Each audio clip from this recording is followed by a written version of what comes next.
자기야, 나 화장실 좀 가고 싶은데. 내 남편이 박민준이라는 저 남자가 내 눈앞에서 다른 여자의 팔을 조심스럽게 부축하고 있었다. 그것도 만삭의 배를 한 처음 보는 낯선 여자를. 조심해야지, 천천히. 그 순간 시어머니의 목소리가 내 심장을 꿰뚫었다. 아가, 현지랑 집에 가 있거라. 이쪽은 내가 다 정리하고 연락하마. 현지, 아가. 그럼 나는 무엇인가? 내 존재가 우리의 결혼 생활이, 뱃속에 내 아이까지 모든 것이 한순간에 부정당하는 그 지옥 같은 순간. 나는 누구이고 여긴 어디란 말인가? 지금도 그 장면은 마치 고장난 영사기처럼 제 머릿속에서 쉴 새 없이 돌아갑니다. 저는 그저 평범한 사랑을 하고 소박한 행복을 꿈꾸던 여자였습니다.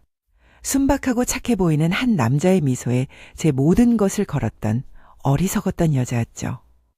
행복한 가정을 꾸리겠다며 두 눈을 반짝이던 젊은 날의 제가 어쩌다 이런 배신과 모멸의 구렁텅이에 빠지게 되었을까요? 이 모든 비극의 시작을 이해하시려면 시간을 한참 거슬러 올라가야 합니다. 모든 것은 제 가장 친한 친구가 주선했던 아주 평범한 소개팅에서부터 시작되었습니다. 운명의 장난처럼 모든 불행은 바로 그날 제게 문을 두드렸죠. 그 모든 비극의 시작은 제 가장 친한 친구인 수진이에게서 걸려온 전화 한 통이었습니다. 수진이는 당시 남자친구에게 푹 빠져 세상이 온통 분홍빛으로 보일 때였죠. 서연아, 너 혹시 소개팅 한번 해볼 생각 없어? 수화기 너머로 들려오는 목소리는 유난히 들떠 있었습니다. 내 남자친구 제일 친한 친구인데 그 YJ그룹 다닌다는 꽃바 있잖아. 내 사진 보더니 꼭 한번 만나보고 싶다고 아주 난리도 아니야. 저는 의아한 마음에 되물었습니다. 내 사진을? 그 사람이 내 사진을 어떻게 봤는데? 저번에 우리 카페에서 잠깐 마주쳤을 때 봤나 봐. 그러더니 외롭다면서 자기 이상형이라고, 순박한 시골 소녀 같은 느낌이 너무 좋다고 너 좀 소개해달라고 조르잖아. 내 주변에 지금 너 말고 누가 있냐. 한 번만 만나봐, 응? 순박한 시골 소녀. 그 말이 제 가슴에 가시처럼 쿵 하고 박혔습니다. 그건 예쁘다는 칭찬이 아니라 촌스럽다는 말을 돌려서 하는 것만 같았거든요. 제 고향은 서울에서 한참 떨어진 작은 시골 마을입니다. 부모님은 평생 흙만 만지며 살아오신 분들이셨죠. 저 또한 어릴 적 부모님 일손을 돕고 개울가에서 뛰노는 게 일상이었습니다. 까맣게 그을린 제 피부는 그런 제 어린 시절의 훈장과도 같았죠. 하지만 서울에 올라와서야 알았습니다. 제 피부는 햇볕에 탄 게 아니라 원래부터 까무잡잡했다는 사실을요. 하얗고 뽀얀 서울 여자들 틈에서 제 까만 피부와 시골 출신이라는 배경은 늘 저를 주눅들게 만드는 자격지심이었습니다. 그런데 제 남편 될 사람이 바로 그 점이 자신의 이상형이라고 말하다니. 결국 저는 친구의 성화에 못 이겨 약속 장소로 나갔습니다. 남편, 아니 그때는 민준 씨였죠. 그는 이름만 대면 알만한 대기업 YJ그룹에 다니고 있었고 저는 평범한 제약회사 직원이었습니다. 민준 씨의 첫인상은 나쁘지 않았습니다. 저를 보자마자 얼굴이 빨개져선 어쩔 줄 몰라 하는 모습이 정말 친구 말대로 순수하고 순박해 보였거든요. 와, 저기 김서연 씨 맞으시죠? 사진으로 뵙던 것보다 훨씬 아름다우십니다. 그 순박함이 어색하면서도 싫지는 않았습니다. 요즘 남자들처럼 이것저것 재고 따지는 계산적인 모습이 전혀 보이지 않았거든요. 자신이 생각하는 것을 그대로 말하고 행동하는 그 모습에 졌습니다. 그렇게 저희의 3년 연애가 시작되었습니다. 함께 영화를 보고 맛집을 찾아다니며 평범하지만 더없이 행복한 시간을 보냈죠. 어느덧 저희 둘 다 결혼 정년기가 꽉 찼습니다. 그러던 어느 날 저녁 민준 씨가 조심스럽게 입을 열었습니다. 서연아, 우리 부모님께서 너를 한번 보고 싶어 하셔. 그 말에 심장이 쿵 하고 내려앉는 것 같았습니다. 결혼이라는 단어가 현실로 성큼 다가온 순간이었죠. 제 머릿속에서는 벌써 하얀 웨딩드레스를 입고 아이 둘을 낳아 시부모님을 모시고 사는 미래가 파노라마처럼 스쳐 지나갔습니다. 저는 곧장 시골에 계신 어머니께 전화를 걸었습니다. 엄마, 민준 씨 부모님께서 날 보고 싶으시대. 어머, 그래? 하긴 너희도 만난 지 꽤 됐으니 슬슬 결혼할 때가 됐죠. 신부감으로 어떤 아이인지 보시려는 게지. 너무 걱정 말고 얌전한 옷으로 곱게 차려입고 가서 예의 바르게 행동하고 오나. 엄마도 이제 박서방 얼굴 한번 봐야겠다. 저는 20살 이후로 줄곧 부모님과 떨어져 살았습니다. 서울로 대학을 오고 그대로 서울에 취직해 자취를 해왔죠. 3남매 중 늦둥이 막내딸로 태어난 저는 부모님의 사랑을 정말 듬뿍 받고 자랐습니다. 둘째 오빠와도 무려 10살이나 차이가 났으니까요. 어머니께서 45에 저를 낳으셨으니 제가 얼마나 눈에 넣어도 아프지 않을 딸이었겠어요. 그런 딸이 먼 서울에 터를 잡고 사니 부모님 마음이 늘 허전하셨을 겁니다. 그래서 저는 매일같이 엄마 아빠께 번갈아 가며 안부 전화를 드렸고 저희는 누구보다 가까운 모녀이자 부녀 사이였습니다. 그런 부모님께 남자친구의 존재는 이미 익숙한 이야기였죠. 그렇게 저는 설렘 반, 두려움 반의 마음을 안고 그의 집으로 향할 준비를 시작했습니다. 그때는 몰랐습니다. 그 문을 여는 순간 제 인생이 송두리째 흔들릴 거라는 사실을요. 민준 씨 부모님은 두 분 다 교사 출신으로 은퇴 후 서울 외곽에 그림 같은 전원주택을 짓고 살고 계셨습니다. 민준 씨 말로는 시어머니 되실 분이 재테크에 능해 돈을 꽤 모았다고 했습니다. 전원주택 말고도 아파트가 3채나 더 있다는 말에 저는 저도 모르게 입을 살짝 벌렸습니다. 교육자 집안에 경제적으로도 여유가 있다니. 저는 차 안에서 옷매무새를 몇 번이나 고쳐 만지며 마음을 다잡았습니다. 말 한마디, 행동 하나에도 교양 있는 모습을 보여야 한다고 스스로에게 다짐했죠.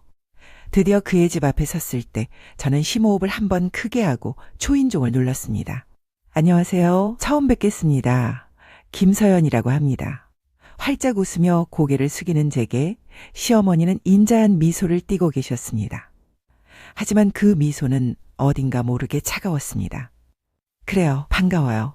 우리 민준이한테 듣던 대로 참. 시어머니는 말을 끝맺지 않고 갑자기 피식 하고 코웃음을 치셨습니다. 그 짧은 순간 온몸에 피가 싸늘하게 식는 것 같았습니다. 민준 씨가 당황하며 물었습니다. 아, 엄마, 왜 웃으세요? 아니, 우리 서연 양이 너무 귀여워서 웃음이 절로 나오는 걸 어떡하니? 그래 뭐, 너도 참 취향하고는. 뭐 아무튼 만나서 반가운 인상이 둥글둥글하니 참 좋네요. 감사합니다 하고 대답했지만 그 말이 칭찬인지 비꼬는 것인지 도무지 알 수가 없었습니다. 시아버지는 사람 좋아 보이는 인상으로 저를 맞이해 주셨지만 그 또한 나중에 보니 제 착각이었습니다. 아이, 거기 앉아요. 오는데 길이 험하지는 않았고 여기가 외곽이라 도로 정비가 덜 돼서 나도 내가 운전하면서도 막 멀미가 난다니까. 아유, 배고프다. 아이, 뭐해 당신. 얼른 점심 차리지 않고. 알겠어요, 거참. 손님 오셨는데 그새를 못 참고. 어색한 분위기 속에서 식사가 끝나고 저는 마치 취조를 받는 사람처럼 두 분 앞에 앉았습니다. 회사가 YJ 제약이라던데 맞아요? 네, 맞습니다, 어머님. 거기는 연봉이 얼마나 되나? 아, 제가 지금 연봉 5,200 정도 됩니다. 아마 남자 사원들은 조금 더 받는 걸로 알고 있습니다. 그럼 우리 민준이랑 비슷하네. 부모님은 뭐 하시고? 시골에서 농사 지으십니다. 그 말을 하는 순간 시어머니의 눈빛이 미세하게 변하는 것을 느꼈습니다. 어머나, 그 고된 일을 참 대단한 일 하시네. 그럼 땅도 꽤 많이 갖고 계시겠네? 글쎄요, 저는 잘 몰라서요. 왜 몰라, 이 자식이. 부모 재산 대략은 알고 있어야지. 서연 양이 집에서 막내라고 했나? 위로는 오빠 둘이 있고? 네. 큰 오빠는 아버지 따라 농사 짓고 둘째 오빠는 과수원을 합니다. 어머, 완전 농사꾼 집안이었네. 그중에 서연 양이 제일 잘된 케이스인가 보다 뭐. 그러니 내 아들이 마음에 들어 한 거겠지. 이건 뭐 완전 개천에서 용났네. 네? 저는 더 이상 참을 수가 없었습니다. 아닌데요. 사실 저희 오빠들 돈 엄청 잘 벌어요. 큰 오빠는 쌀농사 지어서 인터넷 직거래로 판매하는데 수익이 억대로 나오는 걸로 알고 있고요. 작은 오빠는 과수원 하면서 과일즙이나 잼 만들어서 국내랑 해외로 판매하는데 큰 오빠보다 훨씬 더 많이 버는 걸로 알고 있어요. 제 연봉 5,200은 오빠들 앞에서 명함도 못 내밀 수준이죠. 그때 소파에 앉아 계시던 시아버지께서 갑자기 소리쳤습니다. 아이, 당신 TV 좀 틀어봐. 골프할 시간이야. 아유, 당신 좀. 아니, 지금 며느리 면접 중인데 골프 볼 정신이 있어요? 하여간 주책바가지야. 며느리 면접. 그 말이 제 귀에 비수처럼 꽂혔습니다. 교사 출신이라기에 교양 있고 학식 높은 분들이라 생각했는데 제 내면이나 인성보다는 오로지 저희 집 재산에만 관심을 두는 모습에 깊은 실망감이 밀려왔습니다. 결국 그날의 만남은 그렇게 어색하게 끝이 났습니다. 이제 우리 서연이 데려다 줘야겠다. 엄마, 아빠. 그럼 저희 이만 가볼게요. 오늘 감사했습니다. 안녕히 계세요. 시어머니는 저를 보며 의미심장한 미소를 지었습니다. 그래요. 아유, 우리 서연 양은 좋겠네. 네? 뭐가요? 우리 아들이 남자친구여서. 아, 네, 그래요. 살펴가세요. 집으로 돌아오는 차 안에서 저는 그날 느꼈던 기묘한 불쾌감에 대해 민준 씨에게 털어놓았습니다. 하지만 그는 제가 너무 예민하게 군다며 대수롭지 않게 넘겼습니다. 그때 알아차렸어야 했습니다. 이 결혼이 결코 순탄치 않을 것이라는 불길한 신호를요. 며칠 후 민준 씨가 저희 시골집으로 인사를 오게 되었습니다. 저희 어머니는 민준 씨를 보시자마자 사람이 참 착하고 순수해 보인다며 무척 마음에 들어 하셨습니다. 우리 민준 군이 우리 서연이를 많이 좋아하긴 하나 보네. 아주 눈에서 꿀이 뚝뚝 떨어지는구먼. 엄마는 너보다 널 더 많이 아껴주는 사람이랑 결혼했으면 좋겠다. 여자는 그래야 평생 행복하게 사는 법이야. 하지만 아버지는 조금 다른 생각이신 듯 했습니다. 글쎄다, 나는 잘 모르겠다만 사람이 너무 가벼워 보여. 아직 한 번밖에 못 봐서 이 아빠는 잘 모르겠지만 내가 찬찬히 잘 살펴봐라. 정말 괜찮은 놈인지. 내가 좋다는데 우리야 반대할 생각은 없다만. 아버지의 걱정 어린 눈빛이 마음에 걸렸지만 저는 결혼을 서두르고 싶은 마음에 애써 외면했습니다. 그리고 마침내 양가 상견례 날이 밝았습니다. 우리 딸이 일찍부터 부모랑 떨어져 지내서 제가 살림을 많이 가르치지 못했습니다. 부족한 점이 있더라도 너그러이 양해해 주시고 잘 좀 가르쳐 주십시오. 어머니의 겸손한 말씀에 시어머니는 찻잔을 우아하게 내려놓으며 입을 열었습니다. 걱정 마세요. 살림이야 하다 보면 늘겠죠. 그보다 저는 좀 놀랐네요. 네?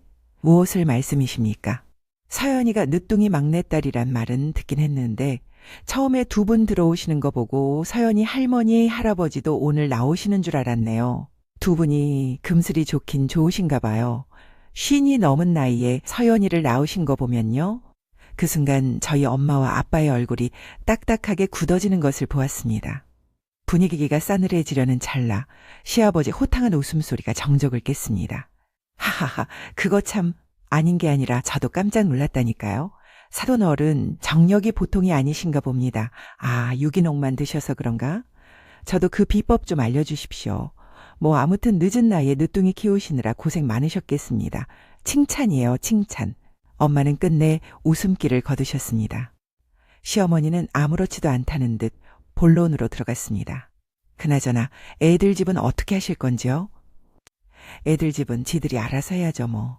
제가 투자로 여기저기 아파트도 있긴 합니다만 사실 제가 큰아들 장가 보낼 때도 일부러 집안해 줬습니다.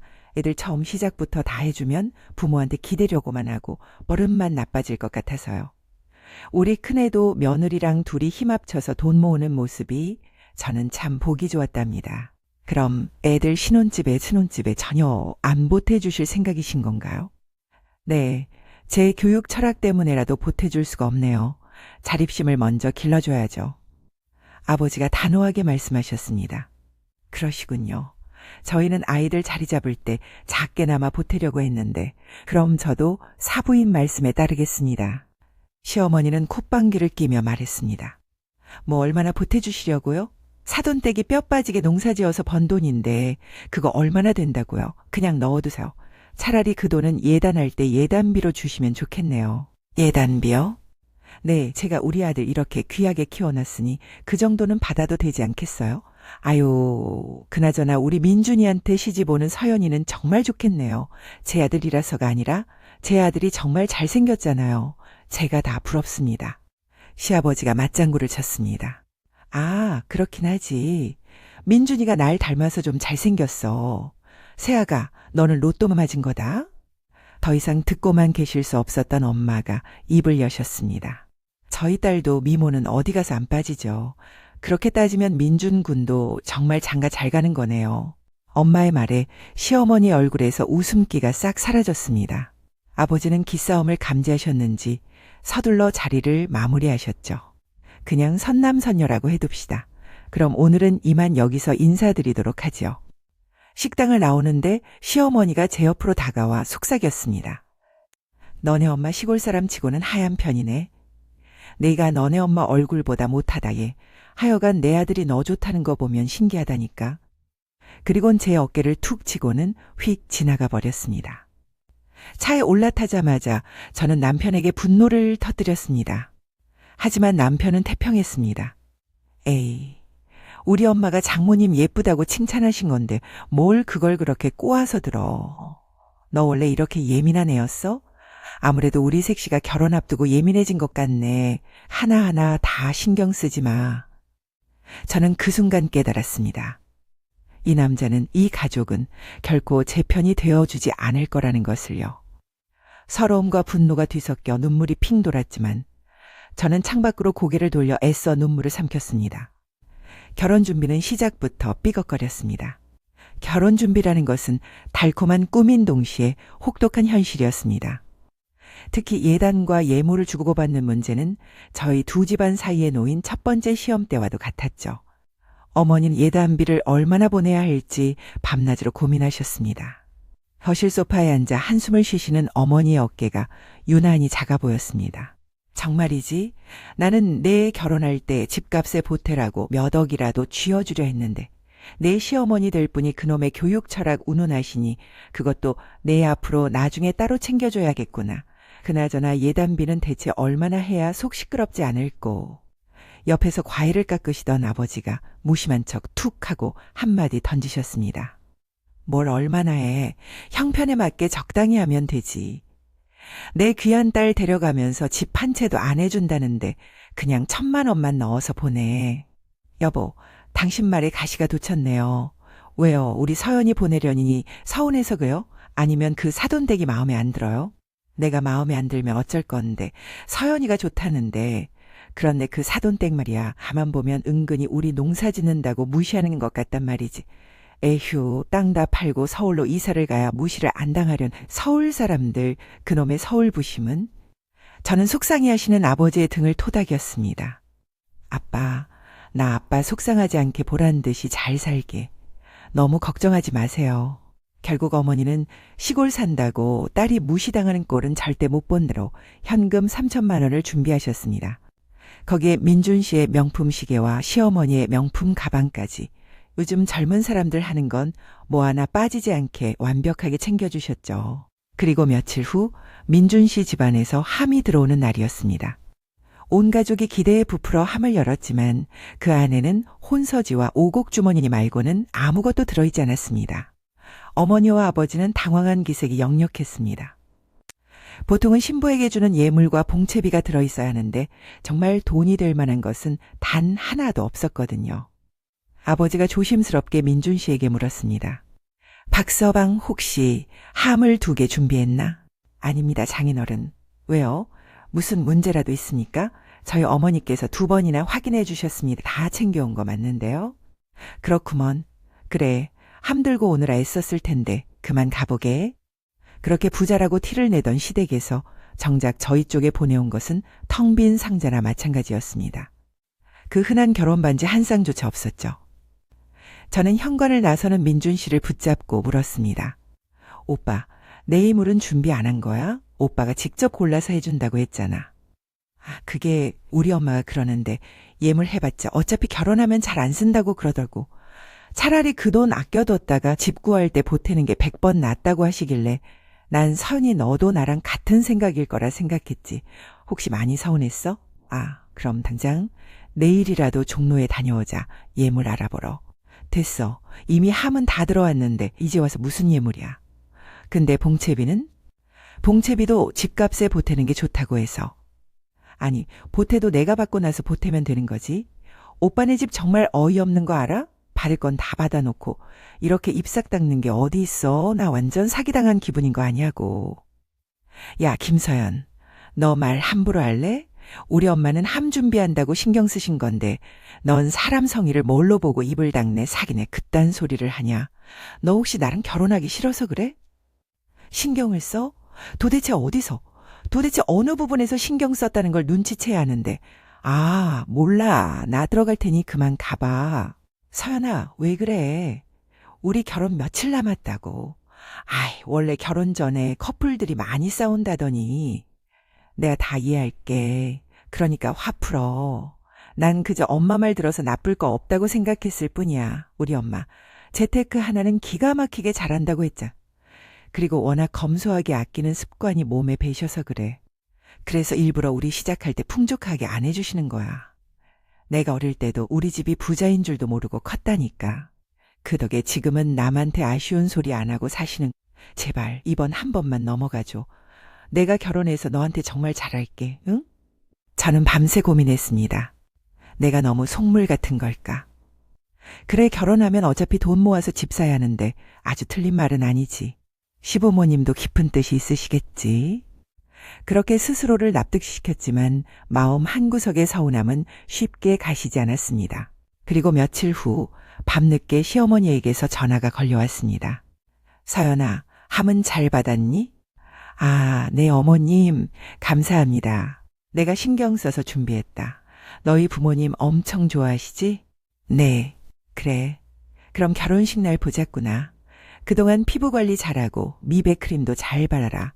너 요새 더 까매진 것 같더라고. 햇빛 가리고 다니고. 신부는 나처럼 화사하게 밝아야 빛이 나는 법이야. 전화를 끊고 저는 분노에 차 이불을 수십 번 걷어차고 나서야 겨우 잠이 들 수 있었습니다. 우여곡절 끝에 결혼식을 마치고 꿈같은 신혼여행에서 돌아왔습니다. 다행히 여행지에서만큼은 남편이 저를 여왕처럼 떠받들어 주어 그동안 쌓던 서운함도 눈 녹듯 사라지는 듯 했습니다.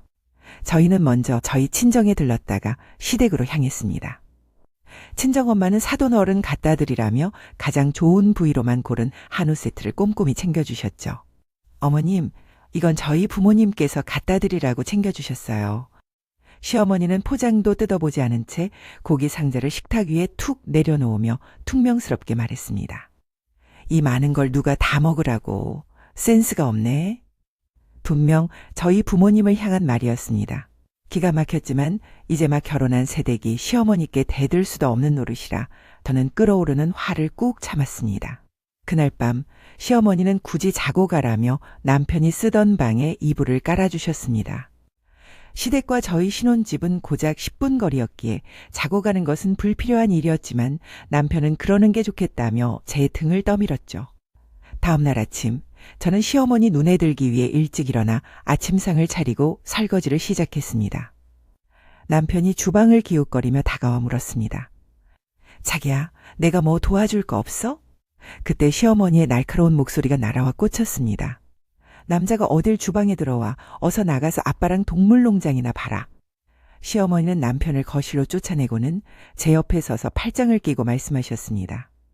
자고로 주방 일은 여자들끼리 하는 거야. 남자 불러다 버릇하면 못 써.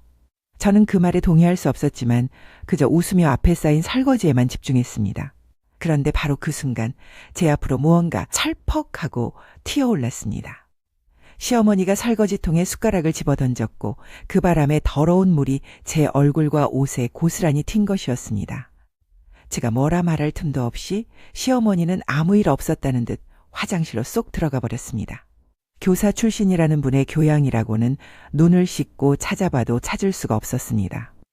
설거지를 마칠 무렵 화장을 곱게 한 시어머니가 외출복으로 갈아입고 나타났습니다. 어머님, 어디 나가시게요?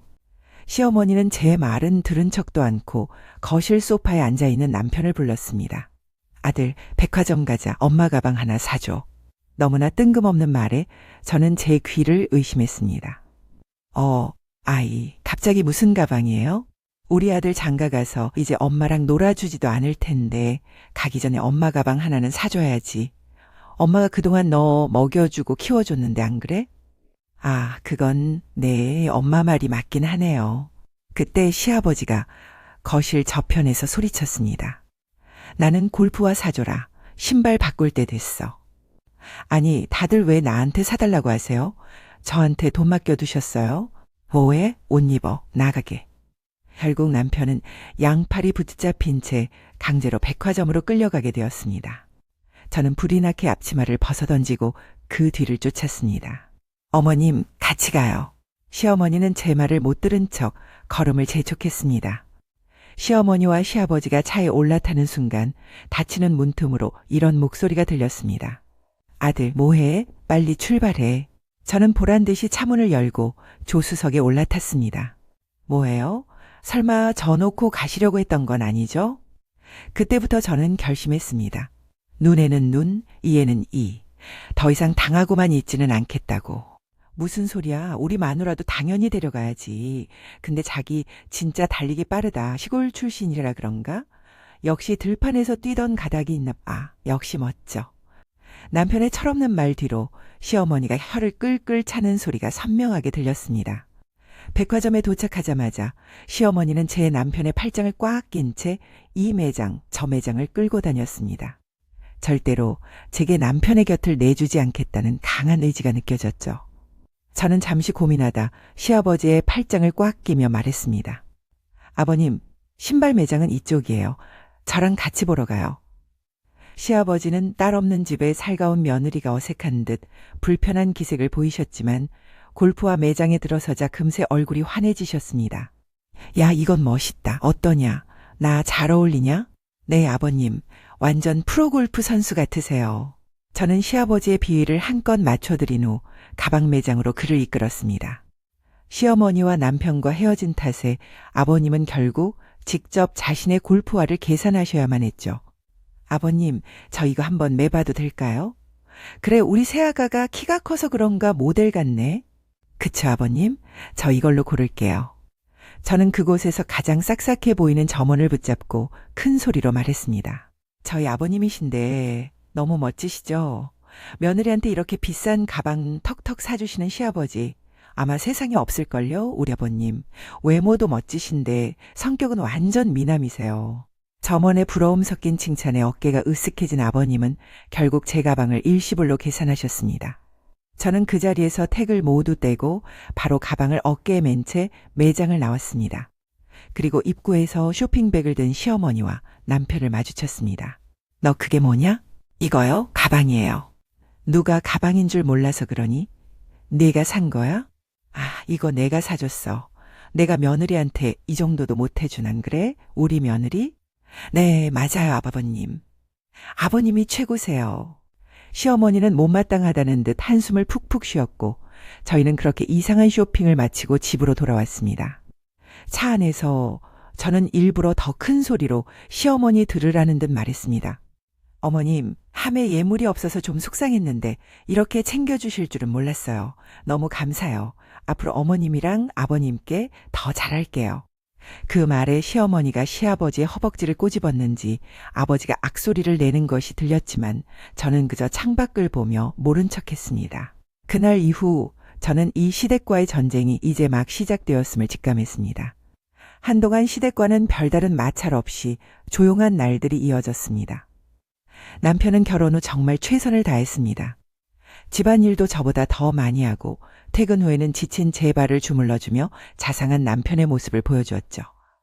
그의 노력 덕분에 저는 시댁에 대한 불만을 잠시 잊고 신혼의 단꿈에 젖어들 수 있었습니다. 결혼 후 2주 정도 지났을 무렵 시골에 계신 부모님께서 저희 신혼집에 처음으로 방문하셨습니다. 저는 양가 부모님을 함께 모시고 조촐한 집들이를 열기로 했습니다. 하지만 그날 저는 다시 한번 우리 시부모님이 결코 평범한 분들이 아니라는 사실을 뼈저리게 깨닫게 되었습니다. 양가 부모님은 어색하게 마주 앉아 담소를 나누셨습니다. 시어머니는 대화 내내 자기 아들 자랑을 멈추지 않았습니다. 사부인 우리 아들 정말 잘생기지 않았어요? 특히 이마가 참 잘생겼어요. 그렇죠?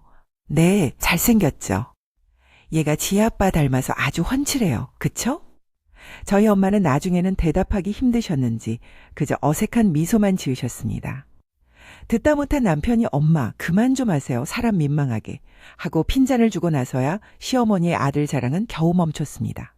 식사를 마친 후 아버지가 가방에서 약을 꺼내 드시는 것을 보았습니다. 아빠 무슨 약이에요? 어디 편찮으세요? 별거 아니냐. 위험약이야. 요즘 농번기라 사람 구하느라 신경을 좀 썼더니 제가 속상한 마음에 아빠도 이제 농사일 그만하세요 하고 말하자 옆에 앉아 계시던 시어머니가 끼어들었습니다. 사돈 어른, 어디 아프세요? 아닙니다. 위험약입니다. 어머, 사돈 어른이 술을 즐기시나 보네요. 안 그래도 아까 뵐 때 코가 빨가셔서 좀 걱정했는데. 술이라니요, 이 사람이요. 이 사람 술 한 잔도 못하는 사람인데요. 아, 그럼 다행이네요. 저는 뭐 알코올 중독 이런 건 줄 알고 걱정해서요. 우리 아들 장가 잘못 보낸 줄 알고. 시어머니의 무례한 말에 아버지는 죄 없는 코만 만지작거리셨습니다. 아, 코가. 이건 농사일 하느라 햇볕에 그을려서 그렇습니다. 그날 오히려 낮술에 거나하게 취하신 건 시아버지였습니다. 시아버지는 안방 침대에 누워 한참을 주무시다 저녁 무렵이 되어서야 일어나셨죠. 저희 부모님은 기차 시간 때문에 저녁을 드시고 가셔야 하는 상황이었습니다. 장인어른 장모님, 식사하고 출발하세요. 이 동네에 맛있는 오리고기 집이 있는데 오리고기 어떠세요? 남편의 제안에 아버지가 대답하시기도 전에 시어머니가 말을 잘랐습니다. 돈 쓰지 마라. 외식 자주 해버릇하면 못 써. 오리고기가 한두 푼이니? 저희 부모님은 민망함에 아무 대꾸도 못 하셨습니다. 그때 안방에서 부수수한 모습으로 나온 시아버지가 외쳤습니다. 낙지볶음 먹자. 저기 잘하는 집 있어. 시아버지는 원래 악의는 없지만 남을 배려하기보다는 자신의 욕구가 늘 우선인 분이셨습니다. 저는 눈치껏 아버님 낙지볶음은 매워서 못 드시는 분도 계실 것 같은데 하며 다른 메뉴를 제안하려 했습니다. 하지만 시어머니가 갑자기 또 급발진을 하셨습니다. 낙지볶음 좋지? 가자, 가, 나가자, 나가. 결국 저희 부모님은 분위기에 휩쓸려 매운 낙지볶음 집으로 향하셨습니다. 두 분 다 원래 매운 음식을 전혀 못 드시고 심지어 아버지는 위험약까지 드시는 중이었는데도 말이죠. 식당에 도착하니 맛집으로 소문난 곳인지 사람들로 북적여 정신이 하나도 없었습니다. 저는 부모님이 드실 만한 다른 메뉴가 없을까 싶어 메뉴판을 살폈습니다. 다행히 돈가스와 칼국수 같은 메뉴가 있었습니다. 엄마, 아빠, 돈가스나 칼국수 드실래요? 그럴까? 당신 돈가스 괜찮겠어? 아버지가 대답하시기도 전에 시어머니가 제 손에서 메뉴판을 낚아채 직원에게 줘버렸습니다. 여기 메뉴판 가져가세요. 결국 매운 것을 못 드시는 저희 부모님은 땀을 뻘뻘 흘리며 낙지볶음을 억지로 드셔야 했습니다. 시어머니는 하나도 안 맵죠? 맛 괜찮죠? 하며 연신 물을 들이켰고 시아버지는 허겁지겁 밥을 입에 넣기 바빴습니다. 그 모습을 보는 내내 제 속은 까맣게 타들어갔습니다. 나중에 엄마에게 듣게 된 사실은 그날 아버지가 결국 탈일이 나셔서 집으로 돌아가는 내내 고생을 많이 하셨다는 것이었습니다. 그 말을 듣는데 억울하고 속상해서 눈물이 핑 돌았습니다. 남편에게 이 모든 상황을 이야기했지만 그는 시아버지를 닮아 눈치가 없는 건지 제가 왜 속상해하는지 전혀 이해하지 못했습니다. 그때부터였을까요? 이 결혼 생활이 거대한 착각이었을지도 모른다는 생각이 들기 시작한 것은 결혼 생활 3개월째 제 뱃속에 새로운 생명이 찾아왔습니다. 임신 소식을 처음 알렸을 때 남편은 세상을 다 가진 듯 기뻐했지만 시댁의 반응은 미지근하기 짝이 없었습니다. 명절이 다가왔지만 임신한 며느리에 대한 배려는 눈꼽만큼도 없었습니다. 저는 무거운 배를 안고 산더미 같은 전을 붙이고 끊임없이 설거지를 해야 했습니다. 허리가 끊어질 듯 아파왔지만 시댁 식구 누구 하나 제게 따뜻한 말 한마디 건네는 이가 없었죠. 임신 6개월에 접어들었을 때 저는 슬슬 산후조리원을 알아보기 시작했습니다. 그러던 어느 날 오후 시어머니에게서 전화가 걸려왔습니다. 사은아, 게장 좋아하니? 내가 맛있게 담가줄 테니 지금 좀 오너라. 오랜만에 들려오는 다정한 목소리에 저는 잠시나마 감동했습니다. 그래도 뱃속의 손주가 신경 쓰이시는구나. 하지만 그 기대는 시댁 현관문을 여는 순간 산산조각이 나고 말았습니다. 제 눈앞에 펼쳐진 것은 맛있게 담가진 게장이 아니라 커다란 고무대야 안에서 집게발을 세우고 저를 위협하는 살아있는 꽃게 수십 마리였습니다. 시어머니는 저를 보자마자 고무장갑을 던져주며 말했습니다. 왔니? 어서 이거 다듬어서 양념 좀 버무려라. 아버님이 내가 담근 게장이 드시고 싶으시다네. 저는 만삭의 몸으로 허리를 숙여가며 차가운 물에 손을 담그고 살아있는 꽃게들과 사투를 벌여야 했습니다. 그날 저녁 시아버지는 제가 담근 게장을 드시며 정말 맛있다며 얼굴에 한박 웃음을 지으셨습니다. 야, 이거 정말 밥도둑이 따로 없구나. 그래, 조리원은 알아봤느냐? 조리원비는 걱정 마라. 이 아비가 시원하게 내주마. 그 말을 듣는 순간 게장을 담그느라 욱신거리던 허리의 통증도 잊혀지는 것 같았습니다. 감사 인사를 하려는 찰나 시어머니가 시아버지의 옆구리를 팔꿈치로 푹 찌르며 찬물을 끼얹었습니다. 됐어요. 지들이 알아서 하겠죠. 우리가 첫째 때도 안 해줬잖아요. 시아버지의 입은 그대로 닫혔습니다. 때마침 퇴근한 남편은 게장이 맛있다며 시아버지와 똑같은 얼굴로 밥 2공기를 뚝딱 해치우고는 배가 아프다며 화장실로 달려갔습니다. 남편이 자리를 비우자마자 소파에 앉아 계시던 시어머니가 기다렸다는 듯이 제게 다가와 나지막이 속삭였습니다. 난 너 조리 못 해준다. 너네 친정 엄마한테 해달라고 해. 어머님, 그 말씀하시려고 저희 남편 화장실 갈 때까지 기다리신 거예요? 기가 막혔지만 저는 애써 침착하게 대답했습니다. 저희 엄마 디스크에 무릎 수술하신 지 얼마 안 돼서 거동도 힘세요. 어머님이 해주실 것 아니면 그냥 아예 물어보지 마세요. 괜히 사람 기대하게 만들지 마시고요. 너 말에 가시가 있다? 그리고 막말로 자기 딸 조리는 엄마가 해줘지. 내 형님도 그렇게 했어. 거기는 수진이네 아버지가 돈 1,000만 원 보내줬다더라. 너희 아빠는 얼마 준다고 하시디? 그 순간 제 머릿속에서 무언가 툭 하고 끊어지는 소리가 들렸습니다. 저는 억지로 입꼬리를 끌어올려 웃으며 말했습니다. 아, 그랬어요? 저희 엄마는요, 우리 새언니 임신했을 때 사돈 어른이 조리해 주신다는 걸 한사코 말리셨대요. 귀한 딸 시집 보내준 것도 감사한데 손주 낳아주는 며느리가 너무 고맙다고 저희 엄마가 직접 조리해 주시고 1,000만 원도 챙겨주셨다고 하더라고요. 너무 대견하고 잘했다고요, 어머님은. 저 얼마 주실 거예요? 당연히 저희 아빠보다는 더 챙겨주실 거죠? 어머님은 집이 3채나 있으시니 그 정도는 뭐 과자값이잖아요. 시어머니는 제 반격에 말문이 막혔는지 얼굴이 시뻘개져서는 아무 말도 못하고 입술만 달싹였습니다. 마침 남편이 화장실에서 나왔고 저는 그 틈을 타 집으로 가겠다며 자리에서 일어났습니다. 집으로 돌아오는 내내 뱃속의 아기가 꿈틀거리는 것이 느껴졌습니다. 저는 배를 쓰다듬으며 다짐했습니다. 내 아이를 위해서라도 더 이상 이렇게 바보처럼 당하고만 살지는 않겠다고. 예정일보다 조금 이르게 진통이 찾아왔고 저는 제왕절개로 딸아이를 낳았습니다. 수술 후유증으로 입원 기간이 길어졌고 그 소식을 들은 시골 부모님께서 한 걸음에 서울로 올라오셨습니다. 하필 가장 바쁜 농번기에 아이를 낳은 탓에 부모님은 하시던 일을 겨우 마무리하고 오시느라 무척 애를 쓰셨다고 했습니다. 퇴원 후 바로 산후조리원으로 들어갔고 얼마 지나지 않아 부모님이 도착하셨습니다. 아기를 보신 부모님은 얼굴에 웃음꽃이 활짝 피셨습니다. 아이고 예뻐라. 먼 길 달려온 보람이 있네. 아버지는 제 어릴 적 모습이 생각난다며 논시호를 붉히셨습니다. 평생 저를 동네 바보 소리를 들을 만큼 예뻐해 주셨던 아버지.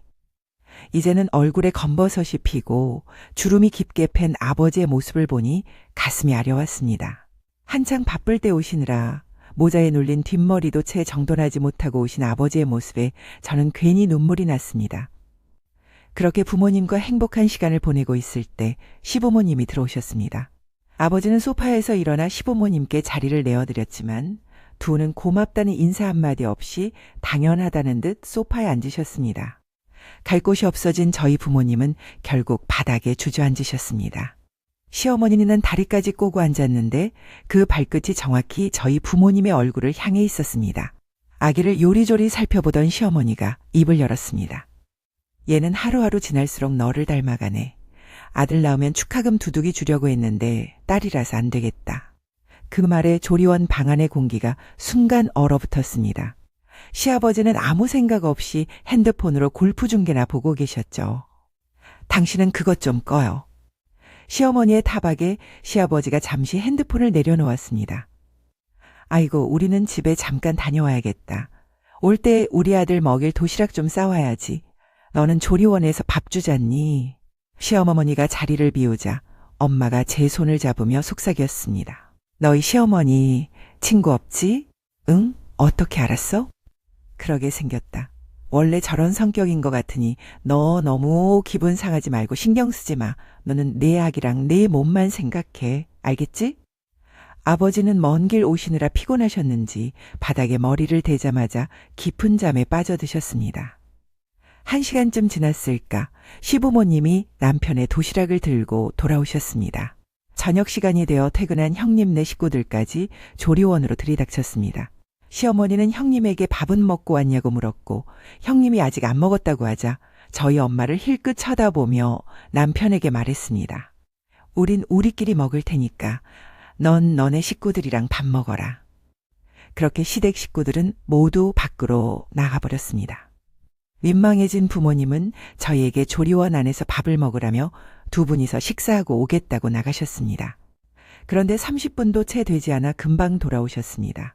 뭘 드셨기에 이렇게 빨리 오셨어요?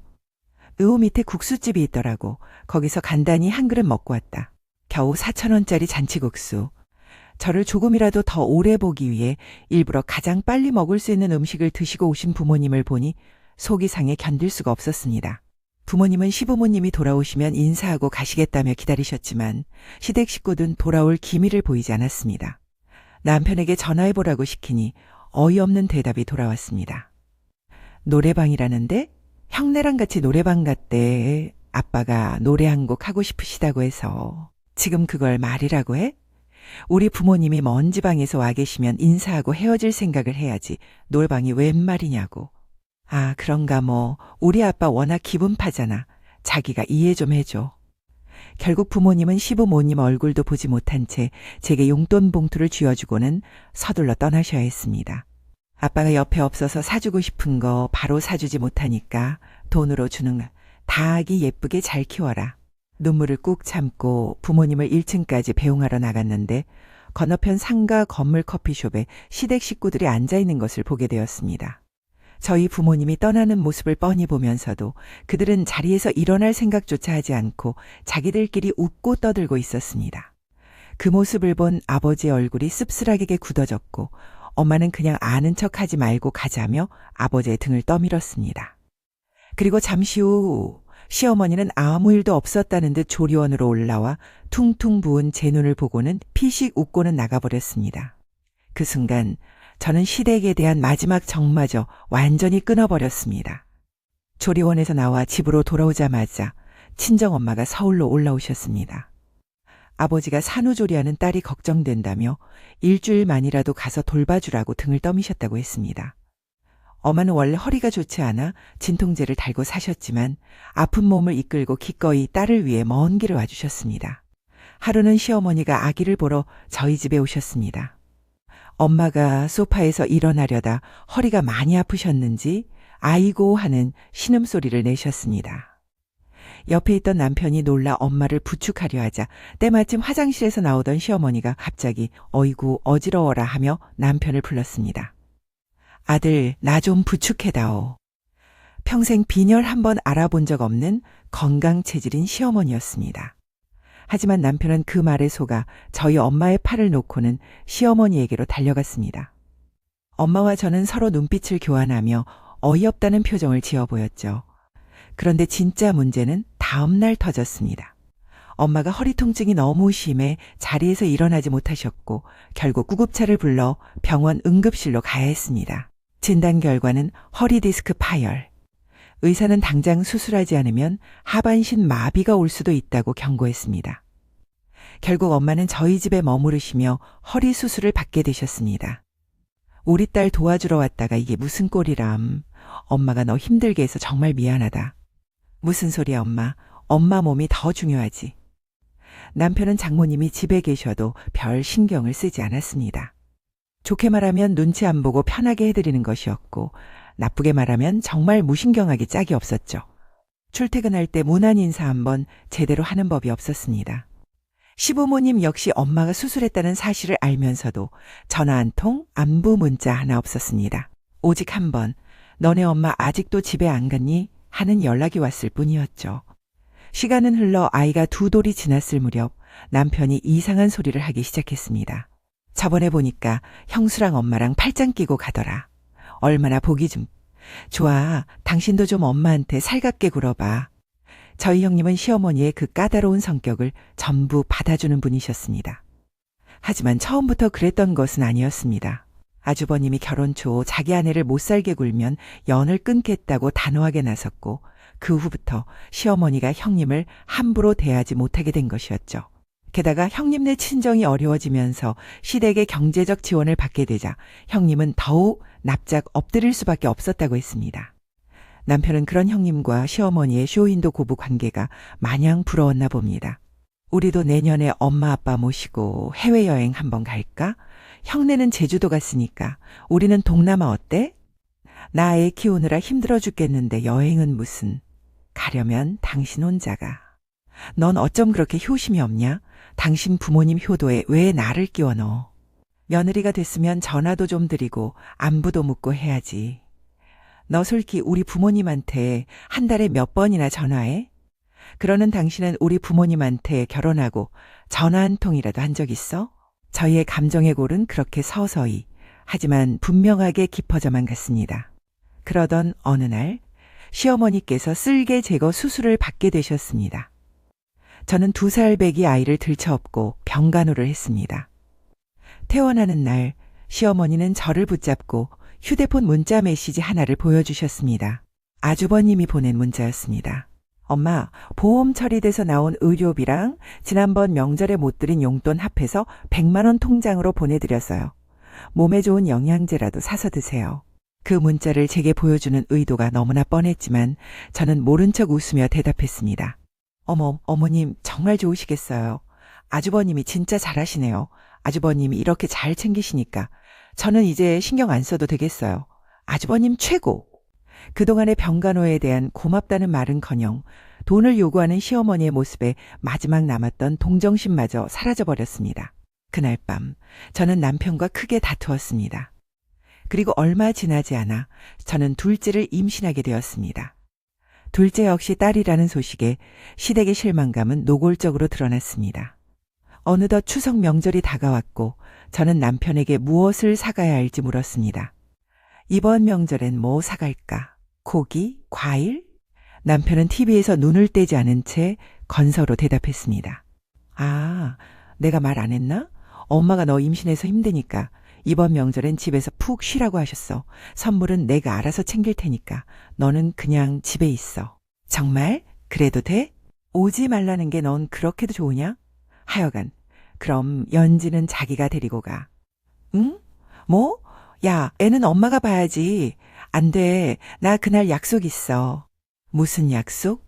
뭐 다른 여자라도 만나? 야, 넌 무슨 그런 농담을 하냐. 결혼 후 처음으로 저는 명절에 시댁에 가지 않고 집에 머물게 되었습니다. 친정 부모님께서도 임신한 딸이 힘들까봐 오지 말라고 하셨기에 저는 모처럼의 자유를 만끽할 생각에 들떴습니다. 물론 딸 연지가 껌딱지처럼 붙어있어 완벽한 자유는 아니었지만요. 명절 당일 전 연지를 데리고 시댁 근처에 있는 키즈카페로 향했습니다. 2시간 정도 신나게 놀고 나오는데 연지가 갑자기 배가 아프다며 화장실을 찾았습니다. 키즈카페 화장실은 줄이 너무 길었고 시댁이 바로 코앞이었기에 저는 급히 시댁으로 발걸음을 옮겼습니다. 초인종을 몇 번이나 눌렀지만 아무런 인기척이 없기에 저는 익숙하게 비밀번호를 누르고 현관문을 열었습니다. 어머님, 저 왔어요. 연지가 화장실이 급하다고 해서요. 연지를 화장실로 들여보내고 거실로 들어서는 순간 저는 제 눈을 의심했습니다. 남편을 포함한 시댁 식구들이 낯선 만삭의 임산부와 함께 거실 소파에 둘러앉아 과일을 먹고 있었습니다. 저를 발견한 시댁 식구들의 표정이 싸늘하게 굳어갔습니다. 누구세요? 제가 묻는 말에 아무도 대답하지 않았습니다. 어색한 침묵을 깬 것은 배를 쓰다듬으며 소파에 앉아있던 그 여자였습니다. 저 민준 씨랑 어릴 적 동네 친구예요. 그렇게 자신을 소개한 여자는 이내 남편을 향해 교태 섞인 목소리로 말했습니다. 자기야, 나 화장실 좀 가고 싶은데. 아, 그래? 조심해야지, 천천히. 남편은 마치 그 여자가 자신의 아내라도 되는 양 조심스럽게 그녀를 부축해 안방 화장실로 데려갔습니다. 그 모습을 본 순간 제 머릿속에 이성의 끈이 툭 하고 끊어졌습니다. 여보, 누가 보면 저 여자가 당신 와이프인 줄 알겠어. 제 날선 목소리에도 남편은 아무런 대꾸가 없었습니다. 그때 시아버지가 과일을 입에 넣으며 태연하게 말했습니다. 뭐 어때, 언젠가는 알게 될 일이었는데 매도 미리 맞는 게 낫지 안 그러냐? 저는 그 말을 듣자마자 화장실로 달려가 그 여자의 머리채를 움켜쥐었습니다. 여자는 비명을 질렀고 그 소리에 놀란 시부모님이 달려와 저를 떼어냈습니다. 네가 감히 누구 머리채를 잡아. 쟤는 네가 그렇게 함부로 대할 만한 집딸 아니야. 얘네 아빠가 벤처기업 사장이고 엄마는 대학 교수야. 알아? 어디 총것이 귀한 몸에 손을 대? 시어머니는 저를 바닥으로 밀쳐내고는 그 여자를 감싸 안으며 다정하게 말했습니다. 아가, 아니 현지야. 내 아들 때문에 미안하게 됐다. 일단 집에 가 있으면 이쪽 일 정리되는 대로 연락하마. 그때 마침 화장실에서 나온 연지가 울음을 터뜨렸습니다. 저는 이 끔찍한 모습을 딸에게 보여주고 싶지 않아 아이를 품에 안고 그 지옥 같은 집을 뛰쳐나왔습니다. 그날 이후 제 인생은 송두리째 무너져 내렸습니다.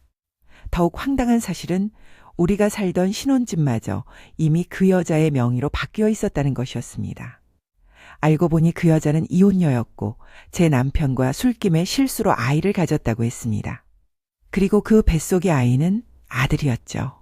시어머니는 그 여자의 집안이 부유하다는 이유만으로 모든 것을 묵인하고 받아준 것이었습니다. 저는 변호사를 선임해 이혼 소송을 시작했습니다. 남편은 애 낳고 일하느라 돈 한 푼 못 버는 주제에 돈도 없는 게 변호사는 무슨 일하며 저를 비웃었습니다. 하지만 저는 묵묵히 제 갈 길을 갔습니다. 위자료는 물론 남편이 그 여자 앞으로 빼돌린 집에 대해서도 사회행위 취소 소송을 걸었고 결과는 당연히 제 승소였습니다.